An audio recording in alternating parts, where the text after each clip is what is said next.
Hey everyone, and welcome to Boston Autoblog. In 1991, the Ford Explorer first arrived in showrooms to become part of the Ford lineup.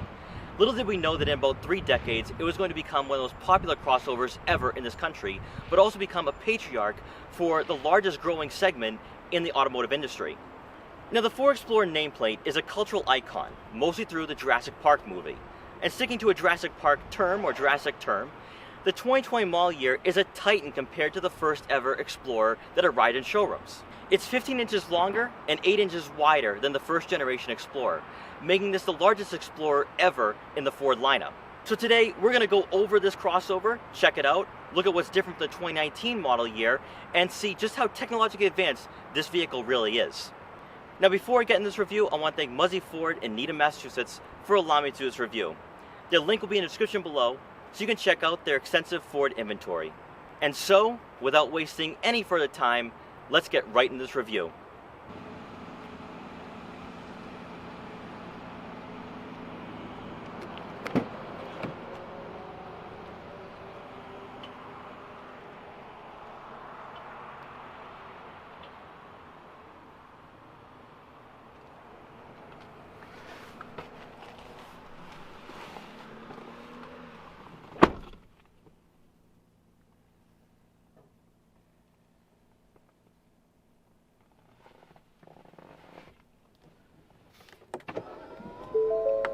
Evan 779-098.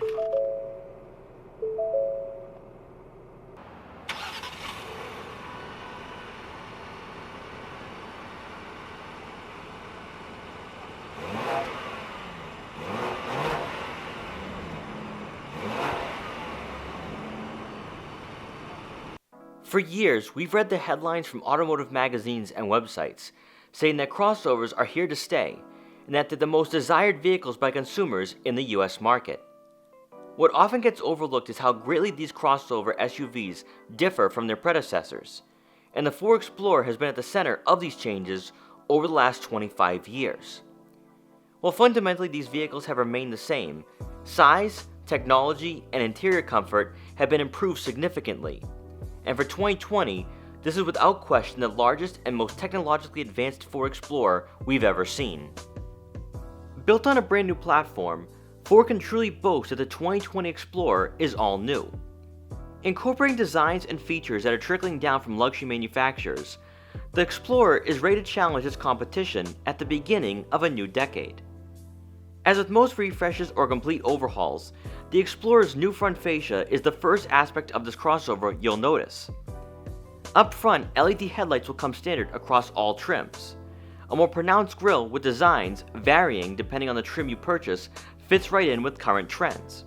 And the LED fog lamps, which will be available on the 202A package of the XLT trim and above, will complete the new look when staring at the Explorer head-on.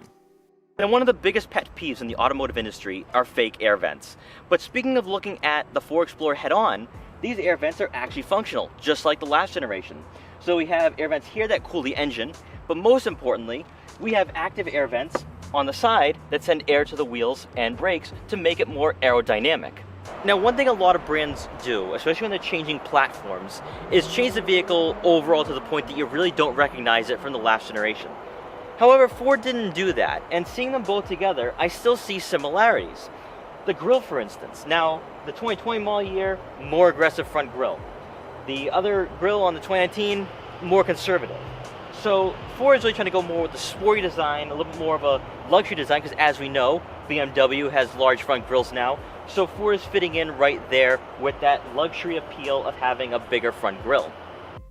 When it comes to the exterior size and dimensions for the 2020 model year, the Explorer's width is identical to last generation, but an additional 2 inches of length and overall height being an inch lower makes this crossover look more sleek and sporty than in years prior.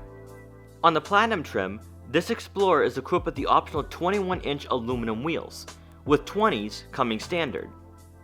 Moving around back, the rear to some extent resembles the bigger Ford Expedition, with scaled-down LED taillights sharing the same shape and design, along with an aggressive rear spoiler and dual exhaust tips.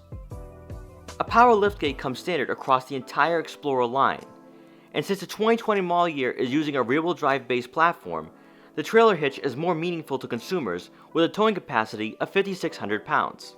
For performance, the Explorer Platinum is powered by a 3-liter EcoBoost V6 engine that puts out 365 horsepower and 380 pound-feet of torque, and is paired with a 10-speed automatic transmission. If you were to opt for the ST, you'd receive an eye-opening 400 horsepower and 415 pound-feet of torque. One of the major changes from last generation is the drivetrain. Being built on a rear-wheel drive platform, you'll have the option to go with rear-wheel drive or all-wheel drive, unlike last year, which offered front-wheel drive as standard. This new platform allows the Explorer to have more power and torque, which translates to having a capable crossover that has the ability to tow. Don't expect pickup truck towing capacity numbers though, but Ford's improvements for this new generation makes this Explorer more versatile than its predecessors. For fuel economy, you can expect to receive 18 miles per gallon in the city and 24 miles per gallon on the highway. Inside, you're greeted by heated and ventilated tri-diamond perforated leather seats for both the driver and passenger. Optional for the ST and Platinum trims, the front seats have a massage feature that can target 3 different areas of the back, adding comfort and a luxurious feel when behind the wheel. In front of you is an all-new 12.3-inch digital information display that Ford will begin to implement into their new vehicles. Resolution and color are good for Ford's first all-digital instrument cluster, and current Explorer owners upgrading the 2020 model year will find adjusting and adapting to this change to be very easy. Also from the digital display, when changing to different driving modes, ambient lighting on the screen will shift to match the mode you're in. Sport mode will go red with more aggressive gauges, and Eco mode, for instance, will have a more relaxed background. Moving over to the infotainment system, a brand new 10-inch tablet-like touchscreen is a significant improvement from last generation. Before getting into some of the features, the 2020 model year will come with a new set of speakers from Bang & Olufsen, adding to Ford's initiative to go more upscale with the interior of the Explorer. One of few minor details you'll notice from older model years is Ford's Sync 3 system, which received a facelift to match the new touchscreen. Being a tablet, you'll find the layout to be more iPad-like, which is something we're seeing more of from manufacturers recently. You'll get Apple CarPlay and Android Auto compatibility, along with the voice-activated navigation system. Safety technology has been enhanced as well. To go along with the list of safety features with Ford's Copilot 360 Assist, the Explorer will now be equipped with a 360-degree top-view camera for the limited trim and above. Just like last year, you'll also receive a front and rear view camera, which is going to help you navigate through parking lots and spaces and other scenarios you'll encounter behind the wheel. Below the touchscreen, a new button layout is more user-friendly than last generations. With less confusion, you can spend less time looking down while adjusting the dual-zone climate control, and more time with your eyes on the road. But overall, it's a cleaner design that owners of older Explorers will appreciate. We can't look at the center console without first focusing on the replacement of the gear shift lever with a rotary dial. We first saw this last year in the Edge ST, and it will be seen in a variety of Ford models moving forward. With this change, you have a larger storage compartment with a USB input and 12-volt outlet, and the overall theme up front is more room, particularly shoulder room. Your drive mode selector will also be a rotary dial, and new for 2019 is a wireless phone charging pad. For the center storage compartment, you'll have an additional 12-volt outlet, and plenty of room for smartphones and small items. Now checking out the rear legroom for passengers in the second row, I have plenty of room. However, this seat is adjustable. You can go up front, and can also recline, which to me really stands out. I have plenty of room with the seat all the way back. Now, I'm a shorter American, so that really doesn't go a long way. However, for somebody who's a little bit taller than me, they still will be comfortable. They'll have plenty of legroom. But one thing I will say is that if you have a number of different passengers ranging from different ages, you're going to want the adults to be up front and have the kids in the back or shorter people in the back where they don't really require as much legroom. Just because I think having the ability to adjust the seat front and back is going to make things a lot easier for taller passengers, and especially maybe even older children. it's going to be a lot better for them, and to have the third row to be a little more tighter makes more sense for smaller people. Alright, so for the third row passengers, and I hope you guys can see me back here and also hear me, more importantly, I have some room here. Even with the seats folded all the way back or pushed all the way back, I still have room.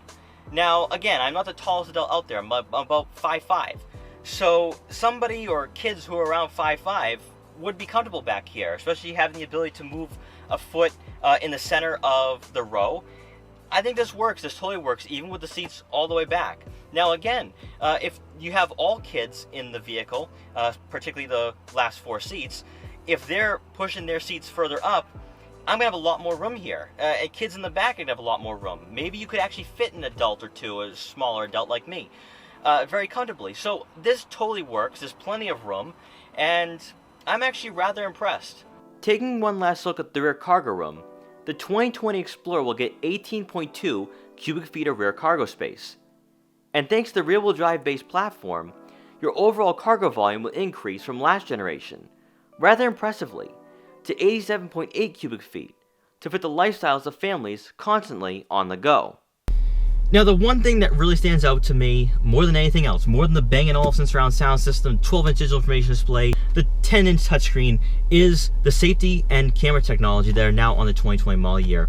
To me, a 360-degree overview camera is huge. You know, last year I had to drive the 2018 model year and park them back in the spots, which was a daunting challenge for somebody who's never really spent a lot of time around big vehicles. And to put this into perspective, the 2020 model year, in terms of width, is around the same size as a Ford Expedition, or first generation Ford Expedition. So it's not a small crossover in any regard or any way, shape, or form. So it is a big mid-size crossover. So, you know, if you're coming from maybe an Escape or a smaller crossover, it might be a little intimidating to try parking this vehicle in tight spots or at a mall. To have a 360-degree overview camera is huge. You also have rear backup camera with trajectory along with rear cross traffic alert. So it makes parking this vehicle so much easier. You have a front camera as well, along with your backup camera, which you did get a front camera on the 2018 and 2019 model years. But to have a 360-degree overview camera, to me, is really the most important, especially for a vehicle of this size. But overall, I love what Ford has done. I think it was a right direction to go a little more upscale, especially when you look at where Toyota and Honda are going these days. Ford needed to really compete and really still claim that top spot in this segment. So it was really important for them to change the layout, to make it more user-friendly, to have a touchscreen that looks more like a tablet to go along with a lot of luxury vehicles that we're seeing. Tesla has a tablet similar to this, along with Volvo. So to have a tablet-style touchscreen definitely works. It's upscale, it's modernized, and especially the interior is more comfortable. I can tell you, you know, without a doubt, that from the 2019 model year that is off camera, this is a lot easier to move around. It's a lot more comfortable, actually. So to me, I like what Ford has done. Maybe the rotary dial, some people won't like it, but overall for the interior itself, I think it's a great update and refresh for the Explorer model. So guys, thank you so much for watching this video. Please like, comment, share, and subscribe for more, and I'll see you guys next time.